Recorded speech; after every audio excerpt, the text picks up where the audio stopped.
السلام علیکم ورحمۃ اللہ وبرکاتہ۔ بسم اللہ الرحمن الرحیم۔ 12 ربیع الاول کے روزے کے بارے میں کچھ ضروری باتیں ہیں جو میں آپ لوگوں سے ڈسکس کرنا چاہتا ہوں، آپ لوگوں سے شیئر کرنا چاہتا ہوں۔ سب سے پہلی بات تو یہ ہے، جو لوگ 12 ربیع الاول کا روزہ رکھتے ہیں وہ اپنی اصلاح کر لے کہ 12 ربیع الاول کا روزہ رکھنا کوئی سنت نہیں ہے، اس لیے کہ سنت اس کو کہا جاتا ہے جو آپ صلی اللہ علیہ وسلم نے کیا ہو، یا آپ صلی اللہ علیہ وسلم نے ان روزوں کا حکم دیا ہو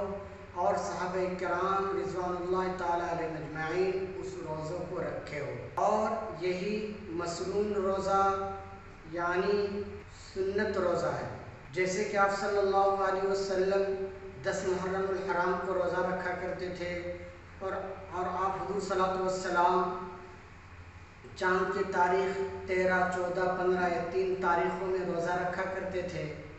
اور ہر پیر اور جمعرات کو آپ صلی اللہ علیہ وسلم روزہ رکھا کرتے تھے۔ تو یہ جتنے روزے ہیں یہ روزے مسنون روزے ہیں، یعنی سنت ہے، ان روزوں کا رکھنا سنت ہے۔ 12 ربیع الاول کا روزہ رکھنا کوئی سنت نہیں ہے۔ خاص طور پر وہ لوگ اپنی اصلاح کر لے جو 12 ربیع الاول کے روزوں کو سنت سمجھتے ہیں، اس لیے کہ سنت تو اس کو کہا جاتا ہے کہ جو آپ صلی اللہ علیہ وسلم نے کیا ہو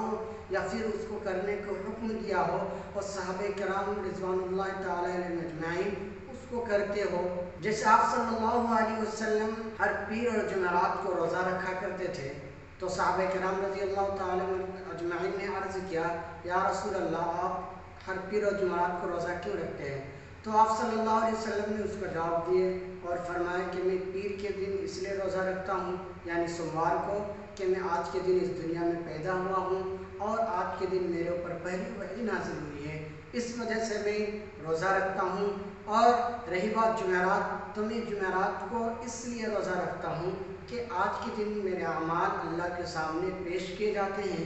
اور میں چاہتا ہوں کہ جب اللہ کے سامنے میرا اعمال پیش ہو تو میں روزے کی حالت میں ہوں۔ اور ہر مہینے چاند کے اعتبار سے 13، 14، 15 یہ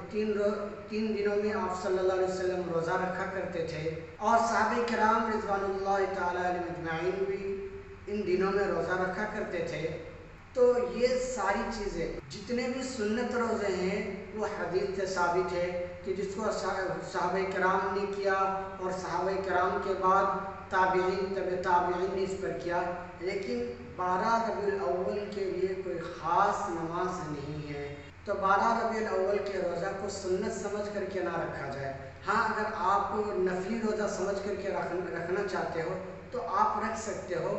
آپ 12 کو رکھ لیجئے، 11 کو رکھ لیجئے، 13 کو رکھ لیجئے، لیکن اگر آپ 12 ربیع الاول کو روزہ رکھ رہے ہیں کہ کوئی ایکسٹرا ثواب ہے یا کوئی اور خاص بات ہے، تو جو لوگ سمجھتے ہیں تو ایسی کوئی بات نہیں ہے۔ اور یہ بات میں اس لیے بتانی ضروری سمجھتا ہوں کہ جس نفل عبادت کو اگر ہم سنت سمجھ کر کے کریں تو گناہ ہے، اس لیے کہ مان لیجئے کہ اگر کوئی سنت نماز ہے، اگر آپ اس کو نفل سمجھ رہے ہیں، یا نفل نماز ہے آپ اس کو سنت سمجھ رہے ہیں، تو یہ گناہ ہے، اس لیے کہ شریعت نے جس کو جس لیول پر رکھا ہے ہمیں بھی اس چیز کو اس لیول پہ رکھ کر کے ہی اس پر عمل کرنا ہے۔ جیسے نفل نماز جو ہم پڑھتے ہیں تو اس کو نفل سمجھتے ہیں، اگر کوئی نفل نماز کو سنت مؤکدہ سمجھ لے یا پھر سنت مؤکدہ کو اگر وہ نفل سمجھ لے تو یہ گناہ ہے، اس سے نسلوں میں بگاڑ پیدا ہوتا ہے۔ اور اگر ہم اس کو نہ بتائیں کہ یہ سنت نہیں ہے، اگر ہم بتا دیں کہ سنت ہے تو اس سے جو ہے نسلوں میں بگاڑ پیدا ہوگا، اور جو چیز دین نہیں ہے اس کو وہ دین سمجھ بیٹھیں گے۔ اس لیے ہمیں چاہیے کہ ان چیزوں سے ہم پرہیز کریں۔ اس لیے اور ایک چیز ہے کہ آپ صلی اللہ علیہ وسلم اس دنیا میں جو تشریف لائے ربیع الاول کے مہینے میں، تو اس میں آپ صلی اللہ علیہ وسلم کے ولادت بسعادت کا ڈیٹ فکس نہیں ہے، یعنی جیسے اعلیٰ حضرت نے 8 ربیع الاول کہا ہے، اور بعض لوگوں نے 9 کہا ہے، اور جو مشہور ہوا ہے وہ 12 ربیع الاول ہے، اور بعض لوگوں نے تو کہا ہے کہ 2 ربیع الاول کو آپ صلی اللہ علیہ وسلم کی ولادت بسعادت ہوئی۔ تو آپ صلی اللہ علیہ وسلم کی ولادت بسعادت کا جو ڈیٹ ہے وہ فکس نہیں ہے، اس لیے کہ اگر آپ صلی اللہ علیہ وسلم کو بھی معلوم رہتا